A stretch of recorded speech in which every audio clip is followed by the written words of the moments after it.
And welcome back to How to Survive Your First Night in Minecraft. Actually, today we'll be talking about how to survive your second night. Almost as important as your first night. As you can see, we are finishing night 1. We've got this mean-looking guy right here. I'm just going to use this chest to put some things in it that I don't really need. Doors, extra seeds. Well, I'll keep the seeds. Definitely want those torches as well. So, you don't really have armor at this point, which would be right over here. But you can still fight one zombie at a time if you really feel up to it. If not, just wait until the sun comes out, and the problem will solve itself. But I'll show you how to fight him if you want to. You just kind of spam the left click button there. Okay, so, they're still coming at me, but as you can see by the moon's positioning as it sets, that we're almost ready for the next day. And that's where I wanted to pick it up here as we approach the next day. Now, you do want to kill some zombies or skeletons or whatever if you can. In fact, a skeleton would be really handy right about now, because skeletons provide us some resources that would be really helpful for a couple of reasons. First and foremost, the bone meal that you can get from their bones is and here's a skeleton right here. The bone, and there's an enderman over there, by the way. Be careful. I would avoid them your first night. The bone meal is very helpful. Oop, I think there's some lag there. The bone meal, you definitely want to avoid those creepers, though. You can use the bone meal to grow crops faster. You can also get dogs. And I'll show you how to do that if the dog is still around, if it hasn't despawned.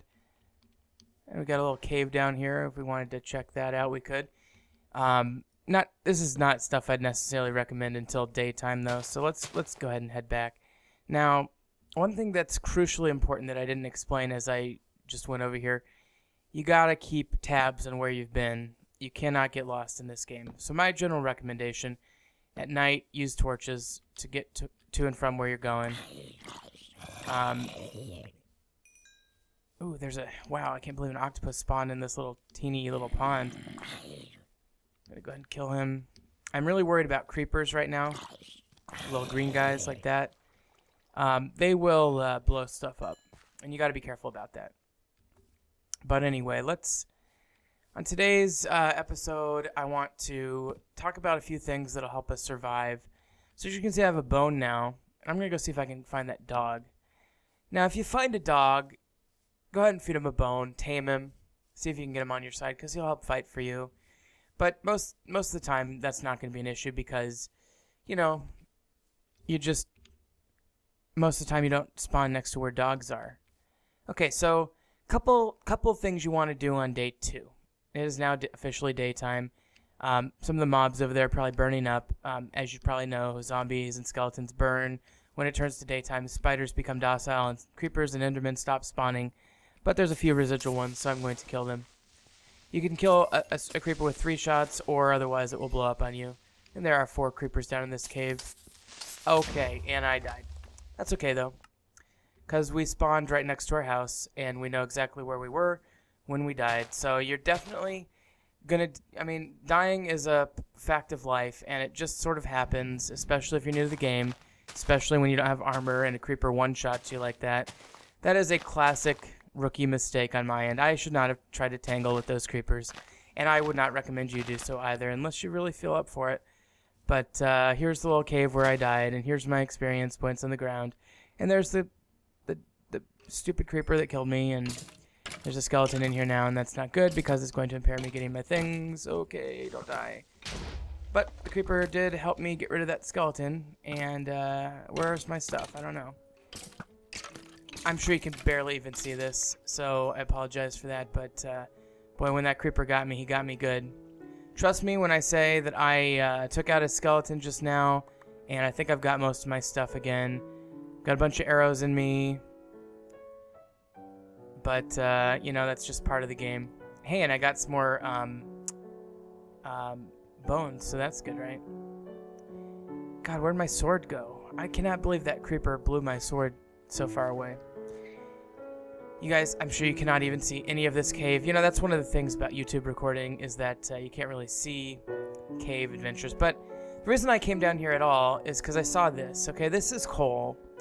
And you definitely want to pick up some of this coal because it'll prevent you from having to make charcoal, which is what I was making up there earlier. Almost as a default, I just start making charcoal anyway because you almost are certainly going to need a bunch of coal. But anyway, this will give you pretty much what you need. I'm just going to grab, you know, I got about 12, maybe a couple more here. You can grab as much of this as you want. You're going to need a bunch of it to make a whole bunch of stuff that you're going to want eventually. Most notably iron goods in the near future. So just grab a little bit of this here, and that should be good. Okay, so, and you dig yourself a little method out. Now here is another thing that we need. This is iron right here. So if you see this, that's a lucky find. In order to make a full set of armor out of iron, you're going to need 20, I think 26. Or is it 24 and 2 more will get you the sword? I think it's 24. Anyway, go ahead and grab your iron if you see it. A little bit more coal here. And I think I need to make some torches now. So let me go ahead and do that so you guys can see what the hell I'm doing. You're going to get better at switching between tools that are optimal for tasks. Obviously, you've probably figured out axes are great for wood, shovels are great for dirt, sand, gravel. Pick is good for stone and metal. Oh, and I got an apple. That's pretty handy. I'll go ahead and grab some of this sand while I'm over here. Just enough to make a little bit more glass. As you probably noticed in the first episode, that sand is what we use to make glass in this game, which is realistic. I mean, it's how they make glass in real life is they use silicate material, which is contained in sand. So that's one method. So go ahead and turn all my sticks into torches there. And that way you guys can see what I'm doing down here. So here's some more iron. Don't know why that's not going there. Okay. So in order to get this iron, I'm going to have to dig a little pathway, it looks like. Go ahead and stick that right there. You'll get better at this as you go along, but be careful about falling and stuff. And if you do fall, try to make sure it's in a place where there's a pathway out. Hope you can see this cave. There's a lot. As long as you're in the water, you should be okay. You should always be able to get back to where you were. And the water will dampen any fall as well. As long as you land in the water and not just near the water. Now, I'm not going to go down there. There's some scary creeps down there. And I've got, you know, about 5 or 6 iron now anyway, so that should be enough to get started. But that is one of the day 2 resources that you really should try to find if you can. Iron is necessary to create buckets, to create shears, to create all sorts of things, swords, armor, metal tools in general. And you're just going to want some, so I'd recommend getting as much as you can easily get. Let's see, I'm going to have to dig myself a path up here, but that's okay. Okay, so now we're back to the outside here. Let me just make sure, because I don't think I did this earlier. Lighting. Okay, that'll be a little easier for you guys to see. So, you know, the best place to get iron is little shallow caves like that. And I'm talking about in the early game. Or on exposed mountainsides like this. So I climb up here. Oh, this is cobblestone and andesite. And a little granite there. But I don't see any iron. At least none that I can see there. So I'm going to move on. Now again, you're going to want to keep track of where you are. Always keep eyes on your little starter house if you can. And if you can't, leave a trail. And let me show you what I mean by trail. I'm going to go over here. Ooh, what's that? Is that a rabbit? Ooh, ouch. There's one type of rabbit in this game. It's like a killer rabbit. And so you got to watch out for that. And they look just like these guys. In fact, I always get a little bit nervous when I see these guys because they look just like the killer one. But anyway, I'm grabbing some of this acacia wood while I'm over here. There's just a different type of wood, different type of tree. Wouldn't mind getting a sapling or two out of this either. But you're going to want some more wood for day 2 as well, so go ahead and grab some of that. Now, I could go ahead and kill these rabbits for food, and I'm very tempted to do that. Because I don't see any other animals around. So let's go ahead and do that. Now, in general, you're going to want to be thoughtful about killing animals. They're a non-renewable resource. They do not respawn. The only way to renew them is to make them breed, which is more involved than it might otherwise be. But I'm not worried about it. I'm just showing you how to survive, right? So food is going to be a major issue on day 2. And, oh, it is now no longer an issue. Just found some cows. Wow, and there's some cows up there too, so that's pretty cool. Okay, I didn't see any iron though. Do you guys see any iron that I'm missing? No. I'd like some more iron, but I'll be okay without it. Now, the only thing that would have been better than cows right now, arguably, would be chickens, because they're easier to breed. But there are just a shit ton of cows in this area, so I'm going to kill... Let's see. I'm going to kill about all of them except for 2, so I'm going to kill about 6 of them. And I would recommend, if you find a big herd of cows, kill, enough to be comfortable, but leave 3, 4, or 5, or whatever around. There's 2 here. There's a bunch up there. There's a few over here. I've got enough meat now that I'm going to be fine for several days, in fact. Unless I get into an epic battle and I need to heal more or something, or I do something really energy intensive, but I'm trying to keep my my exploration in a perimeter around my house, which should be right over here. But let's see, I've lost my house. We'll just go back in the direction you came until you find it again. Do not stray outside of the distance of your house. If you want to go further than visual distance from your house, you need to leave a trail. And I was talking about that earlier. What I'd recommend are cobblestone with torches on them, or something to that effect. This is really easy to see. Only go in one direction so that you know that if you find this visual cue again, that you can just take it back in the opposite direction to find your house. So I'm just going to head up this way a little ways and keep leaving these things to let me know that I'm on the right track. Try to stay moving in a north or south or east-west direction. Don't try weird diagonals too much, because then you get the issue of not being able to see your last marker when you try to find it again. Okay, so good. I was hoping I'd find some sheep. So here is resource, probably the most important resource of day 2. Now I've got this iron here, and I could just go kill these sheep, but I'd rather not. So what I'm going to do, I could go back to my house and do this, but I'm just going to do it out here in the field. I've got plenty of resources to do so. So I made my little trail, right? So I can easily find my path back. You can see these torches easily. And I found my sheep. So what I want to do, build a crafting bench real quick. Probably should just keep one with you at all times early on. And then build a furnace real quick. Plop your furnace down and get the iron cooking. Use your coal that you have from earlier. Okay, now in the meantime, keep your eyes on these sheep. And you can see it's starting to get dark a little bit already, so I really do want to hurry here. I only need 2 of these iron to cook, so I'm going to take my coal back. Go ahead and grab this, workbench back. And go ahead and grab the iron ore out of that again.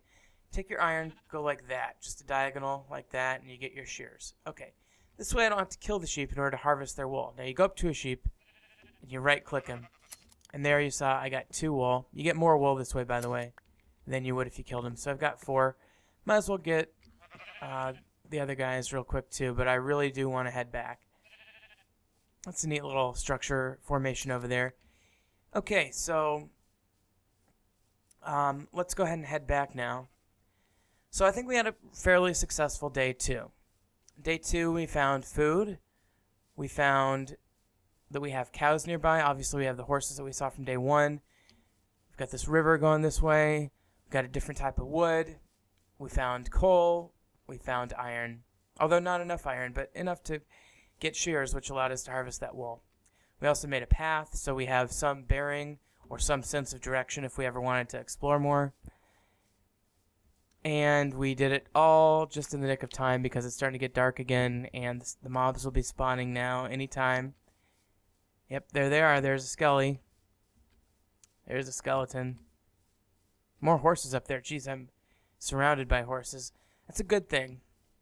If I were to play this game out, I'd probably breed those horses, but I'm not going to play this game out. I'm just showing you a couple days of survival. So, try to find that wool or, food source. It's going to vary a little bit at this point, but this is a good thing to do for day, yikes, definitely just run right in your house here.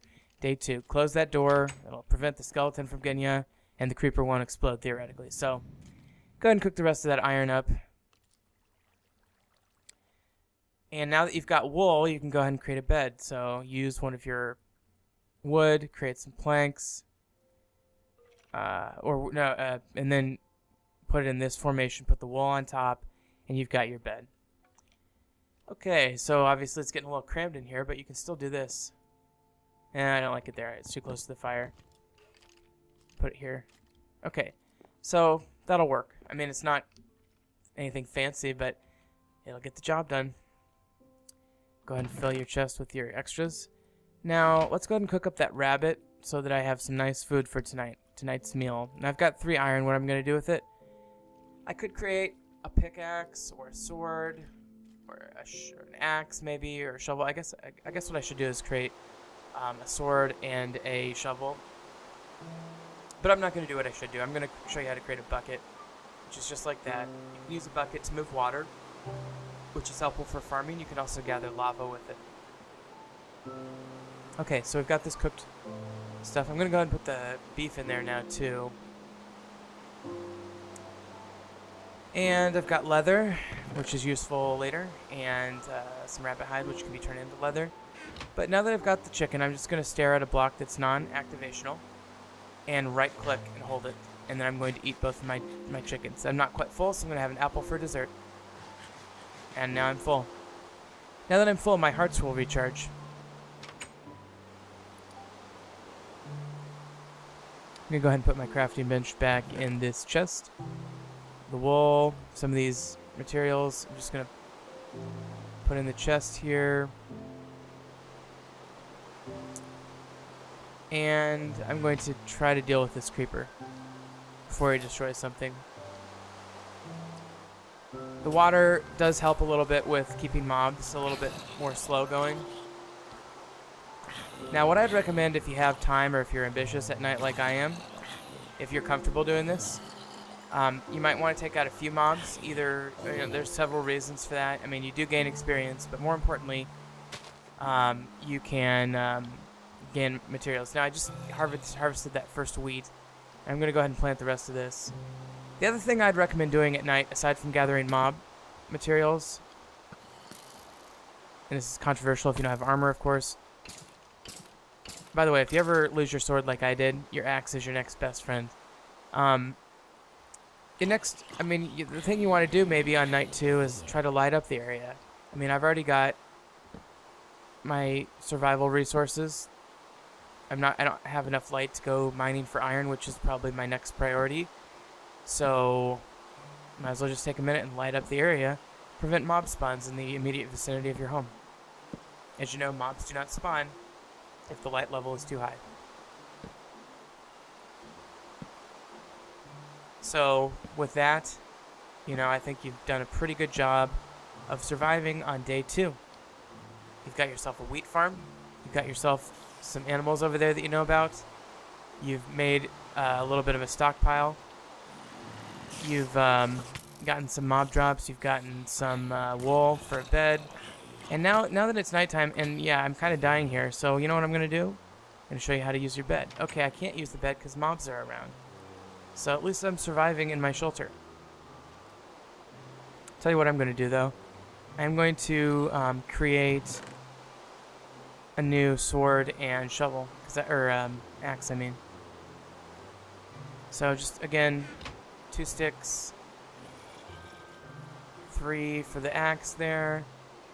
And for the sword, you just want to do that. Okay, now that I've got a sword, I'm going to take out these guys so I can sleep.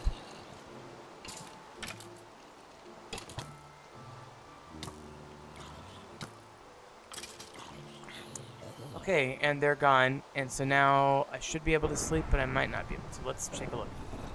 Okay, so if you right-click on your bed and no mobs are around and it's dark out, you'll be able to sleep. We'll do two things. One, it will end the night, and two, it will create a save point. So the next time I die, I'll end up right back in my bed. So that's going to do it for day 2, obviously. This is the beginning of day 3, and we will... I think that's all I'm going to do on this series. So thanks for watching, and I hope this helped you in your Minecraft travels. Talk to you later.